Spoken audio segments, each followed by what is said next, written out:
Hey, you may or may not have heard, we are in the midst of planning our first ever film festival, and we could not be more excited with our promotional artwork done by Capt Cushion. And this video is sponsored by her and her artistic endeavors, and you, yes, you watching this right now, can also have Kat do your wildest dreams come to life. Click the link in the descriptions below to get in touch with her.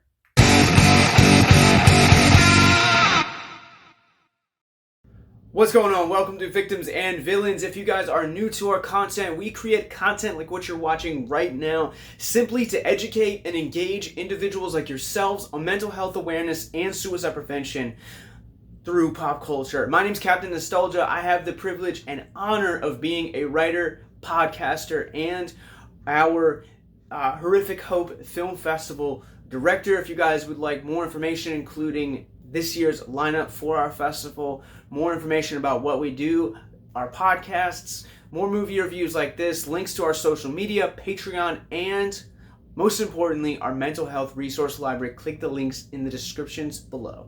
I'm going to start this video by saying that this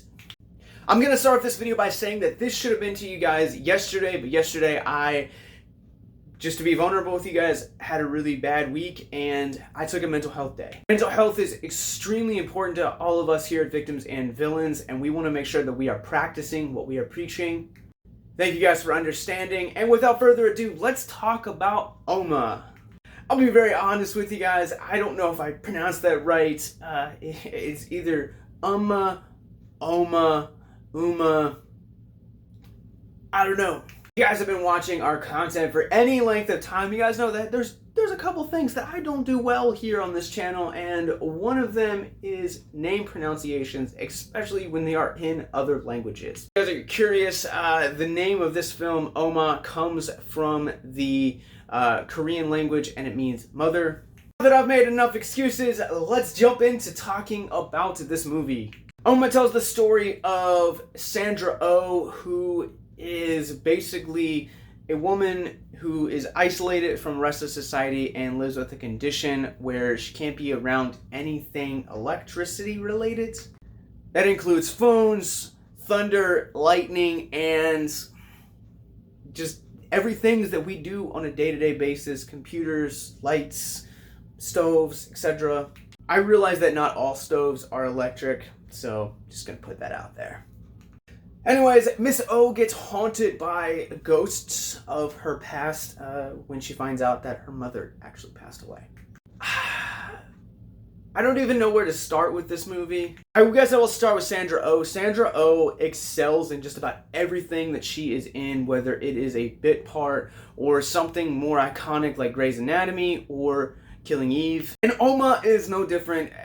Despite the problems of this movie, she is actually the anchor that actually keeps it above water. Her performance is fantastic. So just the right balance of disturbed and haunted, but also at the same time while also being really vulnerable.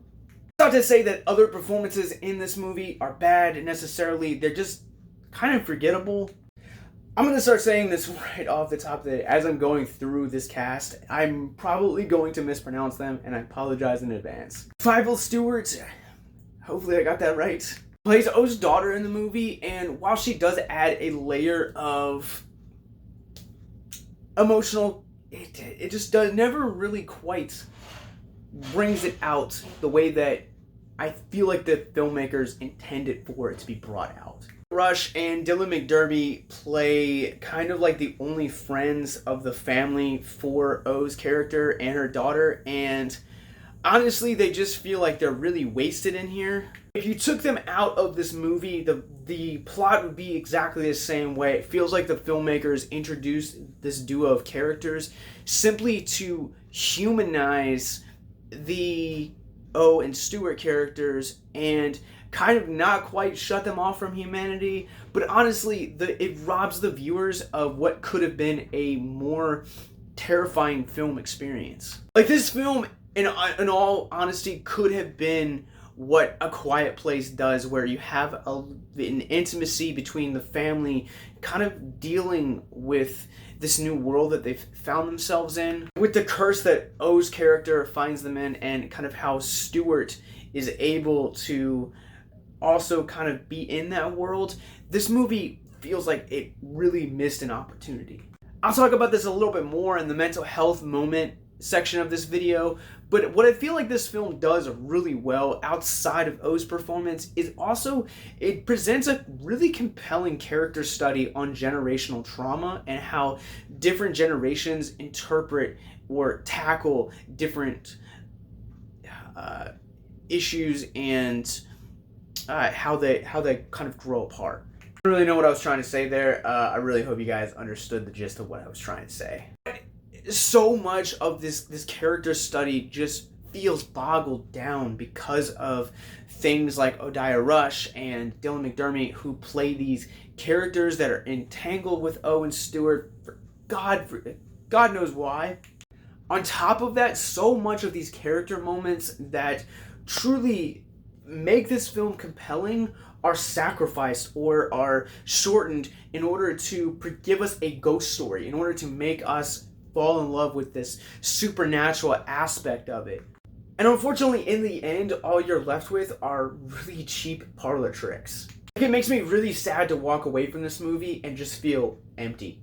Like, I loved O's performance in this. I felt like it had so much to say about generational trauma, and in the end, it sacrifices its footing on those issues simply to just kind of be another cheap ghost story. And part of the reason why I feel like this film is so hard to digest is because this movie is so overtly dark. Come to do these reviews, I'm not reading any other critics or seeing what other people are saying. Like, I pretty much will log this onto my personal letterbox. It's at Capt Nostalgia if you want to follow me. But I pretty much try and go in as untainted as possible. And I don't know if other people are talking about this or not, or if you've seen this and you noticed this, but man, is this movie dark. And I don't mean from a subject matter point of view. We'll talk about that in X. But what I'm talking about here is visually. So much of this movie is ingrained in darkness, and I feel like they intended for it to be very creepy and very much in line with other ghost stories that we've seen throughout the years, like The Others, The Conjuring, The Curse of La Llorona. Man, did you miss the mark and make this incredibly way too dark. I feel like watching this movie, my eyes had to continuously adjust because when this movie was real dark, I mean, it was like pitch black, bordering that. And on top of that, when it would be bright, like it was overtly bright. Like, I don't know who was in charge of like the color scale for this movie, but man, did they miss the mark. All right, let's go. Rorschach rating time. On our Rorschach rating scale, I am going to give Umma a 2 out of 5. This movie misses the mark in so many ways. I will say it does provide us a interesting commentary on generational trauma and is grounded by a stellar performance from Sandra Oh. So many of the visual cues, the cheap tricks, and just so much of this movie just feels like a cheap student film take on ghost stories. So sad. You guys have seen Umma. What did you guys think? Let me know in the comments below. Do you agree? Do you disagree? Because I would love to kind of talk about this movie. I feel like it has a lot to say, but just does a very poor job on delivering the thing it's trying to say. Umma is now playing in theaters everywhere, courtesy of Stage 6 Films. Let's talk about mental health and Mental Health Moment. If you guys are new to our content, Mental Health Moment is where we will take a theme of mental health and we will analyze it through the film which we are talking about in hopes to deconstruct the stigma surrounding mental health. And boy howdy, this film has a lot to say. As I've said, talked about it a lot in this video. This film deals exquisitely a lot with generational trauma. But that's not the angle that I want to go with here. There's a scene in particular where O and Stewart are having conversations, and Stewart is actually concerned about the mental health of O. Things like she doesn't seem like herself recently, she's worried about her, to which O responds, 2 famous words that I'm sure a lot of us have said. I'm fine. And oftentimes when one of us or some of us say those two words, we're really not fine.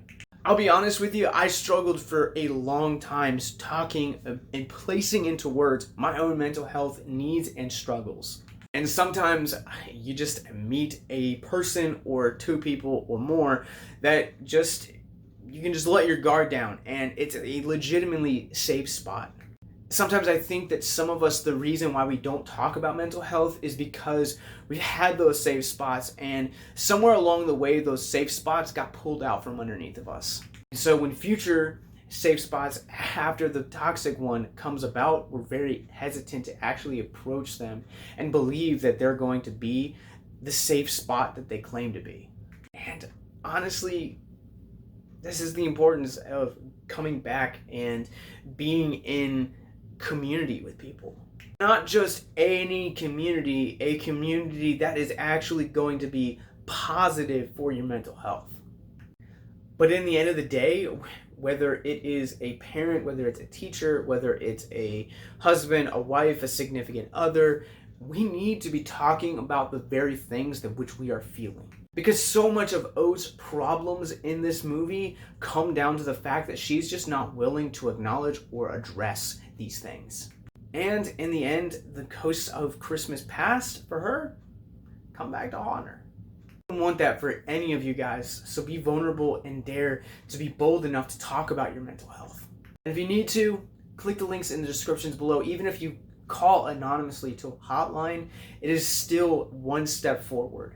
Thank you guys for checking out our review on Umma.